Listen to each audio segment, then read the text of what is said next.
Pernah nggak sih kalian bermasalah dengan tukang parkir? Mau ambil uang di ATM kena parkir. Mau beli es teh juga kena parkir. Bahkan beli permen di minimarket pun kena parkir. Lebih sialnya kalau barang yang kita cari ternyata tidak ada. Kita juga tetap harus bayar parkir. Inilah yang sering kita alami sekarang. Eits, sebelum kita lanjut diskusi, subscribe dulu dong channel ini, supaya saya tidak jadi jukir liar. Keberadaan juru parkir ilegal ini memang sudah menjadi momok tersendiri di kalangan masyarakat dan menjadi fenomena di Indonesia. Bermodalkan peluit sudah cukup memenuhi kebutuhan hidup bulanan namun membuat ketar-ketir para konsumen dan pengusaha. Keberadaan mereka mungkin dibutuhkan, tapi tidak jarang lahan ini justru diisi oleh para pemalak yang sebenarnya tidak mau bekerja. Dikutip dari detik.com, penghasilan tukang parkir liar di sebuah minimarket diperkirakan sangat besar per bulannya.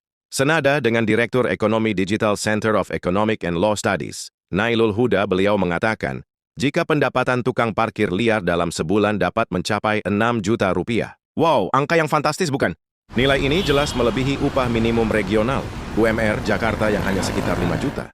Dari fakta tersebut wajar jika keberadaan tukang parkir liar kini semakin menjamur bak musim hujan. Beban kerja yang ringan ditambah penghasilan di atas rata-rata tentu menjadikan hal ini istimewa. Namun di sisi lain banyak yang merasa dirugikan, terlebih para konsumen yang menaiki roda 4. Tidak jarang para jukir liar ini mematok harga fantastis yang sangat tidak masuk akal. Hal ini tentu sangat erat kaitannya dengan sistem pendidikan dan ketenaga kerjaan di Indonesia. Loh, kok bisa? Sistem pendidikan kita tidak pernah berfokus pada pengembangan potensi, hal itu berdampak pada kemampuan berkreasi dan memecahkan masalah. Sistem pendidikan hanya ditujukan untuk mencetak pekerja, bukan pengusaha.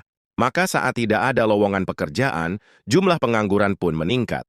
Dan saat pengangguran meningkat, pilihan yang penting dapat uanglah solusinya. Sistem ketenaga kerjaan juga memiliki andil yang sangat besar dalam terjadinya fenomena ini, di mana banyaknya persyaratan yang harus dimiliki agar bisa diterima di perusahaan.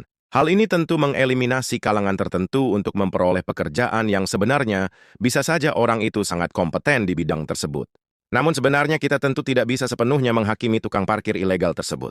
Karena bisa jadi mereka adalah orang dari latar keluarga yang kurang beruntung, korban PHK, atau bisa juga korban dari sistem ketenaga kerjaan itu sendiri. Kalau sudah begini bagaimana? Siapa yang seharusnya bertanggung jawab dalam fenomena ini? Bagaimana menurut kalian? Apa kalian merasa terbantu dengan keberadaan parkir liar atau bahkan terganggu? Saya tunggu opini kalian di kolom komentar. Jangan lupa subscribe dan nyalakan lonceng untuk mendapatkan update terbaru.